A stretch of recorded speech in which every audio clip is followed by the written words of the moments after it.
Legendary Pokemon are more plentiful than ever before. I mean, look at this. None of these legendary Pokemon are mine. I traded for all of them in a day on the GTS. I got some extras. Here's some of the ones I've caught. Here's some of the ones I've transferred. There's just legendary Pokemon all over the place, and that is what this video is about. We're opening up the discussion.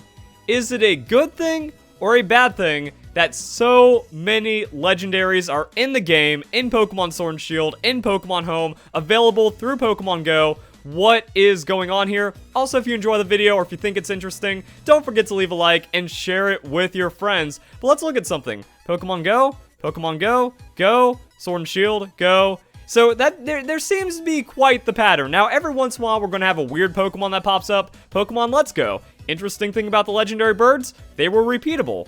More Pokemon Go. That's a transfer Suicune from Heart Gold Soul Silver, so that's an anomaly. We have an oldie, and then more Pokemon Go, some other transfer Pokemon, but a lot of Pokemon Go. And it's not just the restricted legendaries or the box legendaries as well. If I want to use a Zapdos right now in Pokemon Sword and Shield, I could just get one on the GTS, likely from Pokemon Go. I can give it the battle stamp, and then I'm ready to go, and I can play competitive with whatever legendary Pokemon I want. Now, a lot of people I could see just getting immediately upset about this, like, well, I don't want legendary Pokemon in all of my battles. It's so annoying to see full teams of 6 legendaries. First off, we kind of need to quantify what's going on here, because sometimes when people say that, they mean they're going up against, like, Mewtwo and all of the legendaries from Pokemon Sword and Shield and Lugia and Giratina and stuff. Those are restricted. Those don't count for competitive unless we're talking about the GS Cup, and we're going to talk about that a little later on. But for the most part, even when you go onto the ranked battles stadium for Pokemon Sword and Shield right now, you're seeing a couple of legendaries like Landorus, the Galarian Bird, some of the new ones like Regieleki, Regidrago and stuff. So, you know, some of these bad boys. And then you're going to see some other Pokemon. You know, Cinderace is still popular. There's still a lot of non-legendary Pokemon that are popular, but a lot of people are just kind of conflating all of these accessible legendaries and all these higher amounts of legendaries with it ruining the game competitively, and I disagree with that. Like, for the most part, here's my team, minus the Eternatus, because I needed to use that for some raids recently. I've got a team that looks like this, and I am just tearing it up completely. Yeah, I have a legendary Pokemon, Regidrago, but it's kind of a meme set, and I could probably swap this out for like Regieleki, Spectre, or something like that. But for the most part, you can still have a lot of freedom in the Pokemon you want to run, and even if you've been seeing a lot of Ultra Beasts as well, Ultra Beasts actually aren't legendaries. Also, I'd probably have like a Celesteela or something. You know, they're strictly classified as not legendary Pokemon. The Pokemon Company has come out and confirmed this. Also, because we don't have Ultra Beasts in Pokemon Go yet, we're not really seeing the same kind of flood with the other legendary Pokemon as well. So it is kind of weird with what's going on right now, but it really just feels like, you know, Pokemon Go has brought too many legendary Pokemon into the game. Or have they? Because now, there's so many legendary Pokemon coming over from Pokemon Go, there's no more of a gap. That if you go into the free battle spot and you're going up against like Arceus and all kinds of other crazy legendary Pokemon, you stand more of a chance because it's easier to get a Mewtwo, it's easier to get a Lugia, it's easier to get a restricted legendary. That way it's not just like, oh, I have my in-game team versus everyone bringing maxed out crazy, the most powerful Pokemon in the game kind of teams. No, there's actually a lot more accessibility. You can just go onto the GTS and you have a really good shot at getting whatever Pokemon you want to fill in for your team, depending on where it is. You know, you're still gonna have a hard time getting a Zacian if you have a Zamazenta. You're gonna have a hard time finding some of these other Pokemon. But what I like is that the accessibility is kind of panned out. And I think legendary Pokemon have devalued so fast that it's actually not a problem, because we're also dealing with Dynamax Adventures. You all get one legendary Pokemon in the game, and it doesn't take super long. Like, you get a legendary catch opportunity about every 12, 10, 15 minutes or so. So you can catch multiple legendary Pokemon an hour. Eventually, you'll just fill that out, and then you have the legendary Pokemon that you're looking for anyways. And then when it comes to just hacking over the years as well, I think this is actually kind of shrinking the gap that we see between like legendary Pokemon users and other players because of the accessibility. If you skip Pokemon Let's Go, you're not going to have as easy access to the legendary birds. If you skip Pokemon Ultra Sun, Ultra Moon, you're not going to have the legendaries, Omega Ruby, Alpha Sapphire, so on and so forth like that.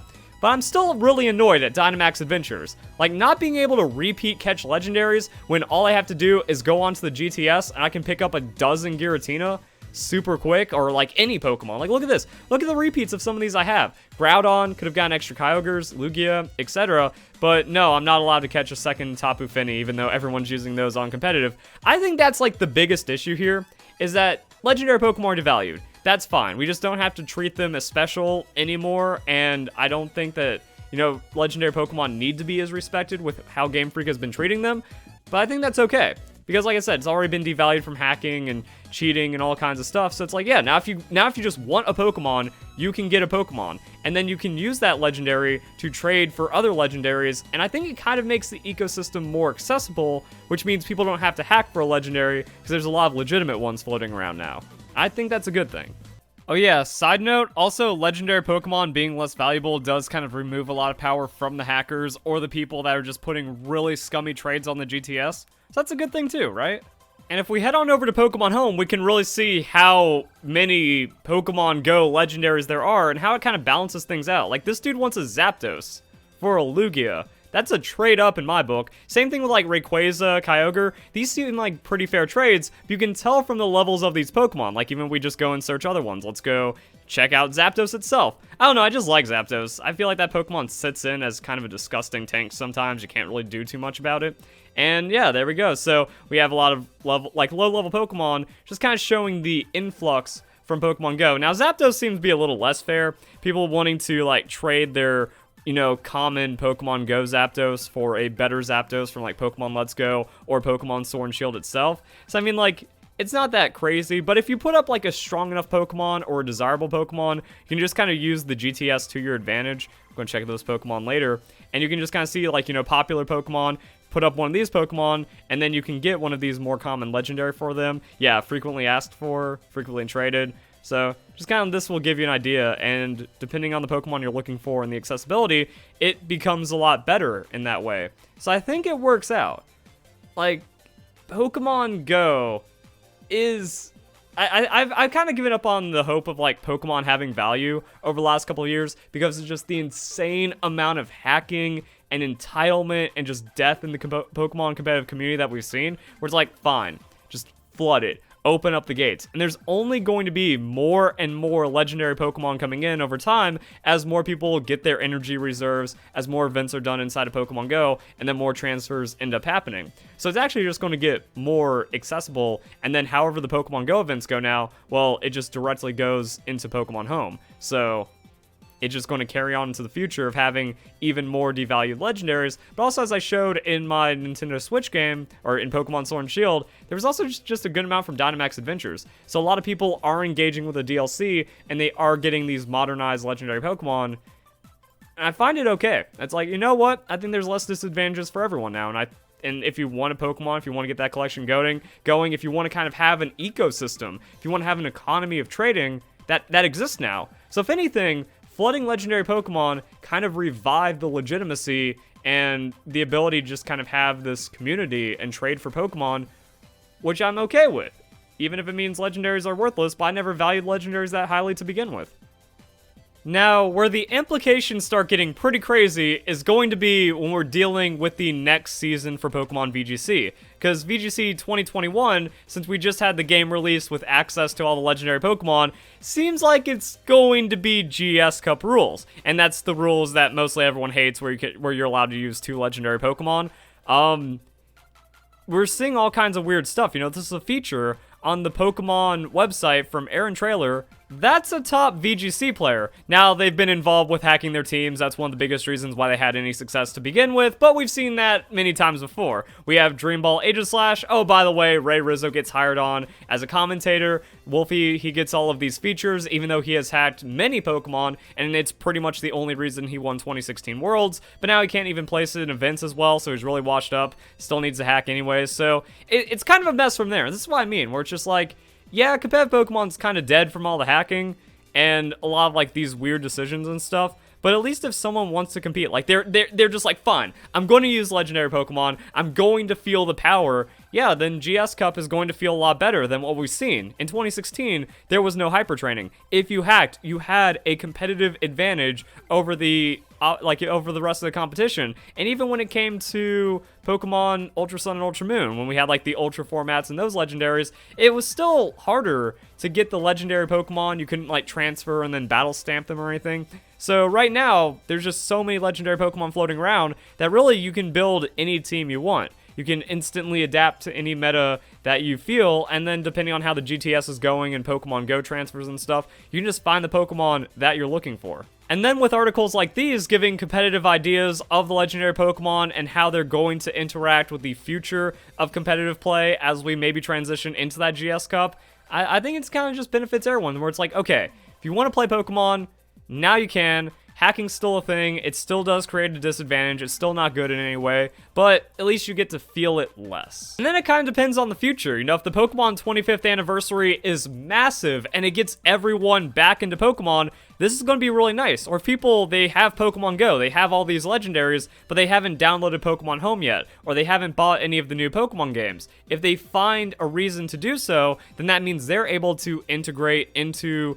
modern Pokemon really well, and then they're more likely to participate in events and then kind of keep up with everything. So this could also set up for a pretty good Pokemon revival. Depends on where the TCG is going. I think it's a bubble. I think it's going to fall apart like Bitcoin back in 2018. So that could get pretty ugly. Also, Pokemon Unite is still on the table. That could just bring in like Pokemon Go, where it's like millions, tens of millions, hundreds of millions of people played Pokemon because of Pokemon Go when they'd ignored it for 2 decades. So Pokemon Unite could pull the same thing, and that would be really kind of crazy to see if that bounces back. If we get the Sinnoh remakes, that brings back a lot of older players while giving faith to a lot of the modern players that are really upset at pretty much every decision Game Freak makes. So it does kind of open it up, and then not everyone is competitive. So for the collectors, a collector could just kind of get these Pokemon in some kind of way, maybe use some of their old Pokemon Bank Pokemon, their older transfers, maybe they do get the DLC and they just run Dynamax Adventures for a bit. So I think we're actually at a pretty good shelf right now. Things have kind of bottomed out, but I think it sets us up for a decent position right now, and to me, it's kind of fun, you know, being able to get whatever legendary Pokemon I like and pull all the shenanigans I have in my recent adventures of getting these Pokemon, you know, getting the shiny Ditto, transferring them, trading for whatever I want. So there's still that kind of stuff going on. I still have room for Dynamax Adventures. I still have like a lot of other competitive teams and other Pokemon I can kind of mix together and whatnot. Here's some in-progress Pokemon. Regigigas gets Protect now. GG. Regirock can be pretty fun. Pheromosa. Crobat's a meme, Dragonite's always strong, and then we still have some of the legendaries that you get throughout the game. Zapdos is good. I chose Regieleki. I ended up with a Regidrago. So the newer Pokemon still have value, and even then, like, not so Galio Lunala, there's been so many events for them, but the Tapus, there's still a decent amount of accessibility there that's kind of coming together. So yeah, I think it works out. Maybe people are going to be mad at me, maybe people are just going to be really upset that legendaries are worthless and now there's too many of them or something, but I think Pokemon have been worthless for a while through all the hacking that people have willfully ignored, so now we're just kind of in an even playing field, and I think it's alright. And then that kind of opens up stuff for the future of Pokemon, which could get kind of crazy. So, hope you guys enjoyed the video. Hope you all have a nice day. Thank you very much for watching.